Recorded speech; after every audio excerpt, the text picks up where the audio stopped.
benshi bahitamo umukunzi rero bakareba ubwiza. Iyo umuntu mubajije ngo ni icyo ugenderaho uhitamo uwo muzabana, uwo muzashakana, bareba ubwiza, kuba umuntu ari mwiza. Hari abahitamo umukunzi barebye amashuri, hari abahitamo umukunzi bakuruwe n'ifaranga gusa, umuntu ngo afite ifaranga, cyangwa bagakururwa n'akazi umuntu akora bari guhitamo umukunzi. Ibyo ni byiza, ariko Bibiliya itwigisha ko urugo rukomera iyo rushingiye ku Mana. Bene data muri Kristo Yesu, Imana nishimwe, tunejejwe n'Imana kuba twongeye kubonana muri iki gitondo. Ikiganiro ni weekend n'Imana, nk'uko twasezeranye ko tuzavuga ubutumwa kuri iyi channel. Ku wa mbere tukavuga ubutumwa mu gitondo, ikiganiro ni umutsima wa buri munsi. Ku wa kabiri ukumva ijambo ry'Imana, ku wa gatatu ukumva ijambo ry'Imana, ku wa kane kugeza ku wa gatanu buri gitondo ikiganiro umutsima wa buri munsi. Uzabimenyere, ujye uba uhari, ntukureho urushinge, mugani wa ba bandi, kuko uko isi igenda ikataza mu bibi n'ibindi bitandukanye bidahesheje Imana icyubahiro, ni ngombwa ko natwe twegera Imana tukarushaho kuyiragiza, kuko usanga aribyo bizatugirira akamaro mu buzima bwacu bwa buri munsi. Iyi channel rero yacu yitwa Evangeliste Ernest Ndikumana Enava kuri YouTube. Ni channel igamije kuvuga ubutumwa bwiza bw'Umwami wacu Yesu Kristo gusa. Izindi ngingo ntago tujya tuziganiraho zitari ugusenga, kubaha Imana no gutanga inama zatuma urambana na Yesu, urambira mu gakiza wahawe, cyangwa ugakizwa niba utakagiraga. Inama zakungura ubwenge bwo kuba ku isi wubaha Imana kandi ukaronka umugisha w'Uwiteka utavunitse, udahangayitse.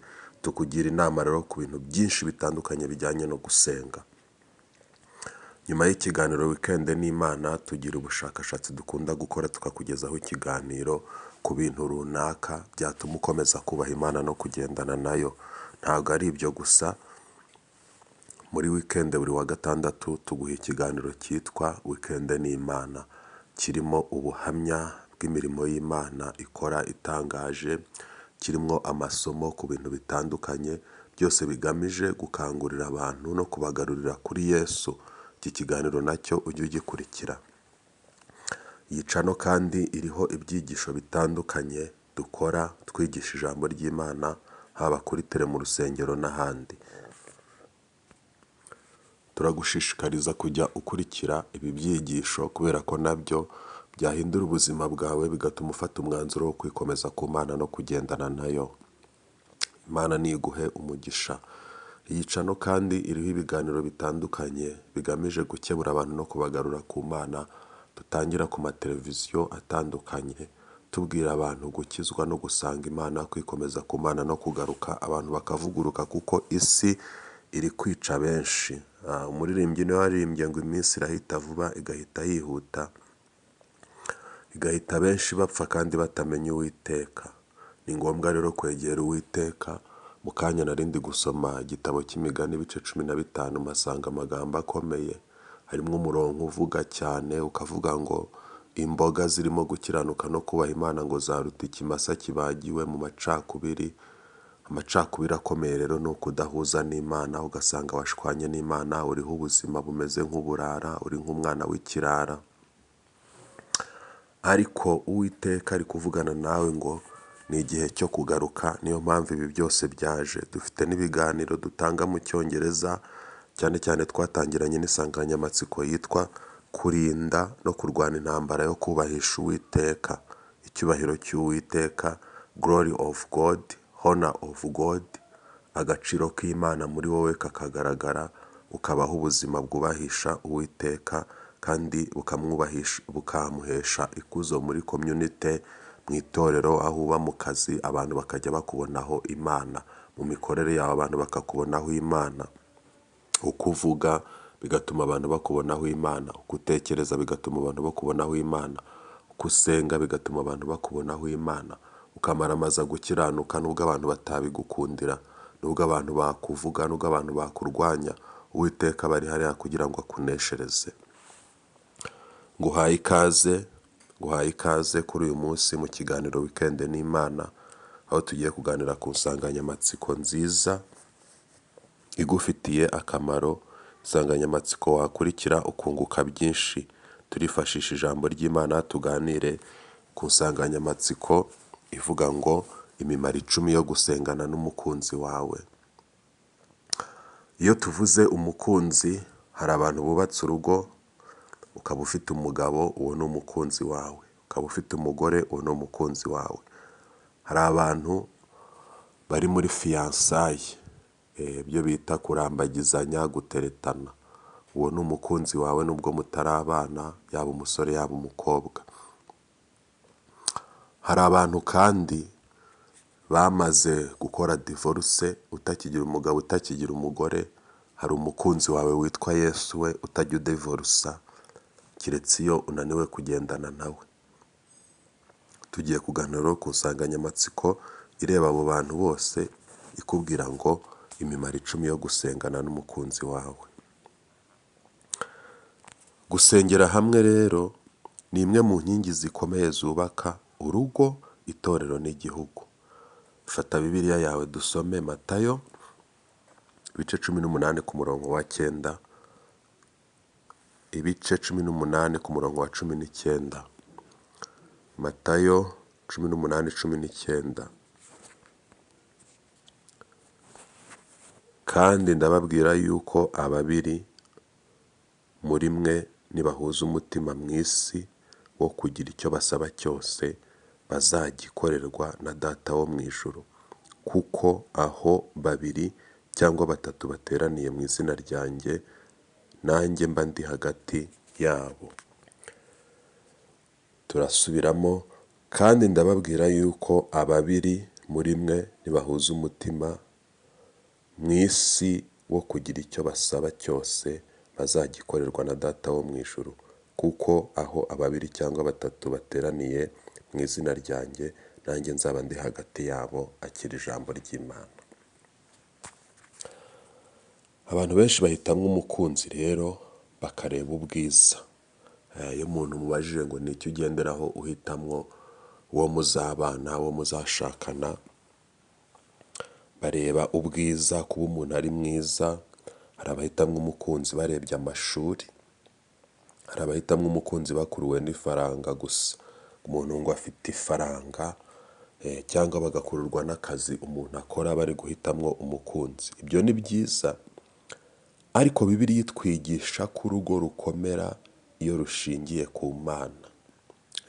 Urugo, urushako iyo ruragijwe Imana nibwo rukomera. Hari n'umuhanzi w'umunyarwanda ntibutse izina ry'aka kanya wabiririmbye, aravuga ngo urushako ni rwiza iyo ruragijwe Imana. Umusore n'umukobwa bitoza gusenga hamwe, baba bari kubaka urufatiro ruzakomeza urugo rwabo no mu bihe bikomeye. Ntabwo ari ibi gusa, umugore n'umugabo basengana baba bari gushimangira gukomera k'urugo rwabo. Bavuga ngo no mu gihe cy'amakuba hari icyo bita kanda, mu gihe cy'inzara, mu gihe cy'ingorane, umugore n'umugabo bicara hamwe bagasengana, baba bari gushimangira ko bari kubaka urugo kuri Kristo, bikomeza ku rutare rutanyeganyega. Umusiribateri cyangwa umuntu wagize divorce akaba aba wenyine usenga, aba ari kubaka ubushuti bwe n'Imana, aba ari gukomeza ubuzima bwe, aba ari gutanga umurongo w'ubuzima bwe kugira ngo Uwiteka abane nawe. Turagira rero ngo twihute turebe, nk'uko nabikubwiye, ni iyihe mimaro 10 yo gusengana n'umukunzi wawe. Ni ibihe bintu 10 wakunguka igihe usengana n'umukunzi wawe? Niba uri mariye, niba ukiri mu gihe cyo gutereta cya fiyansaye, cyangwa niba uri na wenyine, ni iyihe mimaro 10 ufite? Ko twese dufite abakunzi, uri wenyine ko Yesu we atagusiga. Ni iyihe mimaro 10 ufite yo kwegerana n'Imana? Gusengana rero n'umukunzi wawe, umumaro wa mbere tugiye kureba, bituma Imana iba hagati y'umubano wanyu. Gusengana n'umukunzi wawe bituma Imana iba hagati y'umubano wanyu. Umubano wanyu Imana ikawubamo, Iyo urebye Matayo ibice 18 ku murongo wa 20, Matayo ibice 18 ku murongo wa 20 haravuga ngo kuko aho babiri cyangwa batatu bateraniye mu izina ryanjye nanjye mba ndi hagati yabo. Iyo rero Imana iri hagati y'umubano wanyu mu rugo, kubaka urugo birashoboka. Iyo Imana iri hagati yanyu y'umubano wanyu mu rukundo, gukundana birashoboka. Ingingo ya kabiri twihuse, byongera urukundo nyakuri. Urukundo rwanyu rugakomera. Iyo usomye Abakorinto ibice 13 kuva ku murongo wa 4, Abakorinto ibice 13, Abakorinto ba mbere ibice 13 ku murongo wa 4 kugera ku wa 8. Urukundo rurihangana rukagira neza, urukundo ntirugira ishyari, urukundo ntirwirarira, ntirwihimbaza. Byongera urukundo nyakuri rero. Iyo musengana, impano y'urukundo Imana irayikuza, bikabagirira akamaro mu rugo rwanyu. Icya gatatu, bituma mwubakana mu kwizera. Ntabwo urugo rushobora gukomera, ntabwo urukundo rushobora gukomera rutarimo kwizerana. Kwizerana hagati yanyu, icyizere kikabaho, mu byo muvuga hakabamo kwizera, mu byo mupanga hakabamo kwizera. Abefeso ibice 4 ku murongo wa 29 tuhasanga aya magambo. Abefeso ibice 4 ku murongo wa 29. Ijambo ryose riteye isoni ntirikaguturuke mu kanwa kanyu, ahubwo uko mubonye uburyo mujye muvuga izina ryose ryo gukomeza, mujye muvuga iryiza ryose ryo gukomeza abandi, kugira ngo riheshe abaryumvise umugisha. Kandi si icyo gusa, bibafasha gufata ibyemezo byiza. Iyo usengana n'umukunzi wawe, bituma mubasha gufata ibyemezo byiza mu rukundo. Ibingibi uzabisanga mu Migani ibice 3 guhera ku murongo wa 5, havuga ko tugomba kwiringira Uwiteka nawe akayobora inzira zacu.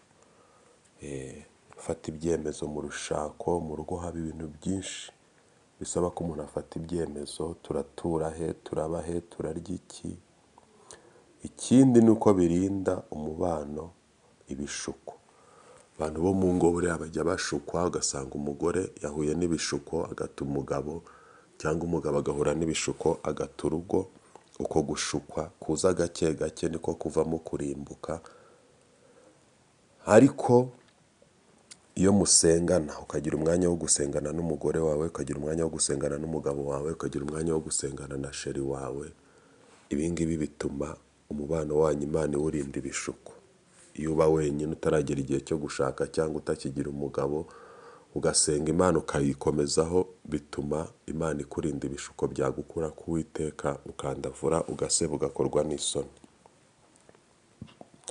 Icya gatandatu, iyo usengana n'umukunzi wawe, bituma mwiga kubabarirana.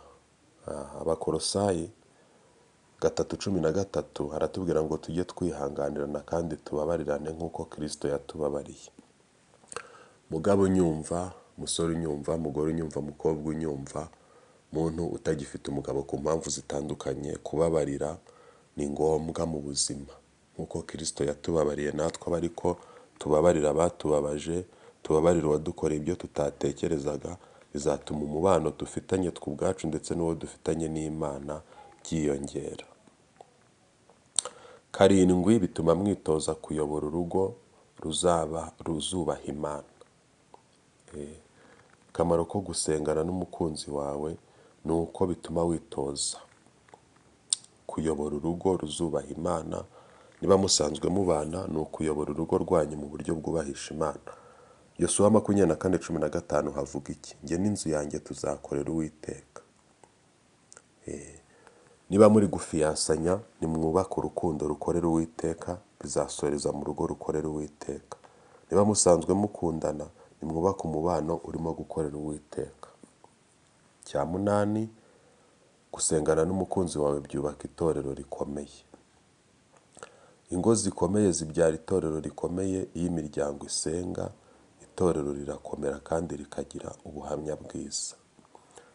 Niba mu rugo wowe n'umugore wawe n'umugabo wawe mwubaha Imana, niba mu rukundo wowe n'umukunzi wawe mwubaha Imana, tuba dufite itorero rikomeye, tuba dufite igihugu gikomeye, tuba dufite ubuhamya bwiza bw'abanyagihugu, tuba dufite abantu b'inyangamugayo badakeneye kujya kunyuzwa iwawa kugira ngo tugire community ikomeye. Icya cumi ari nacyo cya nyuma, akamaro ko gusengana n'umukunzi wawe, akamaro ko gusengana n'umugabo wawe, umugore wawe, akamaro ko kwiha Imana no kugendana nayo. Niba utagira umugabo, kondisiyo zawe cyangwa umugore bitewe n'uwo uri we mu buzima, bituma mwiringira Imana aho kwiringira abantu. Abantu benshi bamazwe no kubura kwiringira Imana, kubura kwikomeza ku Mana. Zaburi 127 ivuga iki? Uwiteka atari we wubaka inzu, abayubaka bayubakira ubusa. Gusenga rero bitwigisha ko Imana ariyo nkingi y'urugo. Gusenga bitwigisha ko Imana ariyo nkingi y'urukundo. Kubaha Uwiteka byatuma ugira urugo rukomeye. Kubaha Uwiteka byatuma ugira urukundo rukomeye. Kubaha Uwiteka byatuma wubaka ubucuti bwawe n'Imana mu gihe utarashaka cyangwa udafite umukunzi. Hari inama rero naguteguriye zireba abantu bakundana batarashakana, icyo bita kapozi z'abafiyanse, cyangwa ugasanga umuntu avuga ko afite umukunzi ariko atarateganya umunsi n'igihe ubukwe buzabera. Niba utarashyingirwa, mwikwihererana mwenyine muri gusenga kandi mutarashyingirwa, kuko mushobora kujya mu moshya. Ahubwo mwasenga mukoresheje ikoranabuhanga, kuri telefone ukamuhamagara mugasenga Imana, imitima mukayihuza kuri fone mugasenga. Kuri WhatsApp ukazamura call agakora join, mugafata Bibiliya mugasenga. Google Meet ukamuha link, cyangwa Zoom ukamuha link, mugafata umwanya mugasenga. Wakora record ukamwoherereza akayisengeraho, nawe agakora indi akayikoherereza, akamubwira ndagukunda, ariko kubera ko inzira zitatwemerera gushyikirana turi twenyine, reka dusenge muri ubu buryo. Mukaba muri kubaka ejo hazaza hanyu kandi mwubaha Uwiteka Imana. Mushobora kandi gupanga sorti mu materaniro rusange mugasengera hamwe, cyangwa mu matsinda asenga mu buryo buboneye kandi bwubaha Imana. Ukamubwira uti sheri uri Cyangugu, njye ndi i Kigali, ndagukunda, ariko ntitwemerewe kujya kwitsimba ahantu twenyine ngo turi gusenga. Reka duhurire mu iteraniro rya Kacyiru dusenge, duhurire mu iteraniro rya Kamembe dusenge, n'ahandi hatandukanye. Mukajya mu materaniro manini, gurupe nini, mugasenga Imana. Mwirinde kwihererana ahashobora kubashyira mu bishuko, ahubwo mwubake umubano ushingiye ku gusenga, gusoma ijambo ry'Imana no kwegera Kristo. Mu Kinyarwanda naho barabivuga ngo uwanga amazimwe abandwa habona. Mwegere Imana rero, ariko mwirinde ibikorwa by'umwijima byakwangiza urukundo rwanyu, mukarya urugo mutaranarubona. Mu Kinyarwanda baravuga ngo ni ukujaba ayo wengewe. Wengewe umutobe mwiza ugomba kunywa, ukajya kunywa batarawutunganya. Gusenga mbere y'urushako rero ni ishuri ritegura urugo ruzubaha Imana. Iyo musenze mbere yo gushaka, muba muri gutegura urugo rwanyu ruzubaha Imana, icyubahiro cy'Imana kikabonekamo. Iyo musenze mbere yo gushaka, muba muri kubaka urugo ruzima ruzahesha Imana icyubahiro. Iyo musenze mbere yo gushaka, muba muri kubaka amahoro n'umutekano n'ubuzima mu rugo rwanyu. Bifurije rero kubaka urugo rwiza, bifurije kubaka urukundo rwiza. Ibi byose bikorwa kare, kuko akaburiye mu isiza ntikabonekera mu isakara. Mu gusoza rero naguteguriye inama ku batarashaka cyangwa bibana. Hari abatarashaka kubera impamvu zitandukanye, ntimukumve ko Imana yabibagiwe. Mukomeze kwegera Imana buri munsi, musome Bibiliya, mwitoze gusenga mwenyine kandi mufatanye n'abandi bizera. Ikindi, mukorere Imana mwizerwa, muba bizerwa. Muyitegereze, izabatabara aho kwiringira igihe cyangwa abantu. Zaburi ya 37:5 ivuga iki? Shyira inzira yawe ku Uwiteka. Shyira inzira zawe ku Uwiteka, umwiringire azasohoza ibyo yakubwiye. Yesaya 40:31 ho arakubwira iki? abategereza Uwiteka bazasubizwamo imbaraga nshya. Abasore b'imigenda bazagenda baruha, ariko abategereza Uwiteka bazasubizwamo imbaraga nshya. Ngo n'abasore bazagwa rwose. Hano urasabwa kwiga gusenga wenyine niba uri umudivorce ukagirana ibihe n'Imana. Urasabwa gusengana n'umugore wawe cyangwa umugabo wawe niba ushatse. Urasabwa gusengana n'umukunzi wawe, fiance wawe, sheri wawe, kandi amasengesho yanyu akabamo kwirinda inzira z'ibyaha. Ubusambanyi bwonona urugo. Ubusambanyi ku batarashaka ni abakora imibonano hagati yabo. Ubusambanyi ku bashatse ni abacika intege kubera bya bishuko nakubwiye, bakajya hirya no hino mu bandi batashakanye bakajya gukora ibyaha nk'ibyo, bakarangazwa n'ubuhehesi n'ibindi bitandukanye. Ariko kwegera Uwiteka, Bibiliya iravuga ngo kwegera Uwiteka niko kwiza kuri njye, ngo Umwami Imana niwe ngize ubuhungiro. Kakubwira ngo guhungira ku Uwiteka kugira umumaro kuruta kwiringira abakomeye. Ntabwo urugo rwawe ruzakomezwa n'amafaranga nubwo tuyakorera, ntiruzakomezwa n'imyambaro n'ibiryo nubwo tubikorera, ntabwo bizakomezwa n'icyubahiro ufite muri sosiyete cyangwa muri community, ahubwo ruzakomezwa n'uko wegera Imana ugasenga. Gusenga wenyine rero ni ukugira amakuru. Ejo nigisha narakubwiye ngo amakuru yirukana amakuba, ariko amakuru ufite wenyine ntahagije. Gusengana n'umugabo wawe, gusengana n'umugore wawe bituma mwembi mwibikaho amakuru yo kubaha Uwiteka no kumuhesha icyubahiro. Bituma mukomera mu rugendo rwanyu, bituma mugira agaciro. Ndagushimiye ko wakurikiye iki kiganiro. Gusengana na sheri wawe uba uri gutegura urugo rw'ejo ruzaza ruzima. Uba urinze urugo rwawe akaga kenshi abantu benshi bakunda guhurira nabo mu rugo. Gusenga uri wenyine niba utagira umukunzi, uri umudivorce bitewe n'imyizerere yawe, bituma wubaka umubano n'Imana. Bituma ukomera ugakomeza abandi. Ejo hazaza dukeneye Uwiteka, uyu munsi turamukeneye, hashize twari tumukeneye. Ubuzima buri mu Imana burarama, ubuzima buri mu Imana bugira umugisha, kandi nyuma y'ubu buzima bwo ku isi hari ubundi buzima. Aho rero uko wabanye n'Imana nicyo kizagutambutsa. Mu gusoza, urugo rukomeye ntirutangirira ku munsi w'ubukwe. Rutangirira igihe abakundana bahisemo gushyira Imana ku mwanya wa mbere. Iyo abakundana basengana bubaka urugo rukomeye. Ingo zikomeye zubaka itorero rikomeye. Itorero rikomeye ryubaka igihugu gikomeye. Ntimureke gusenga, ahubwo mureke gusenga bibe umuco wanyu kuva uyu munsi, kuko Imana yubaka urugo ruyiringira kandi ikarwubaha, ikarukunda, ikarushyigikira.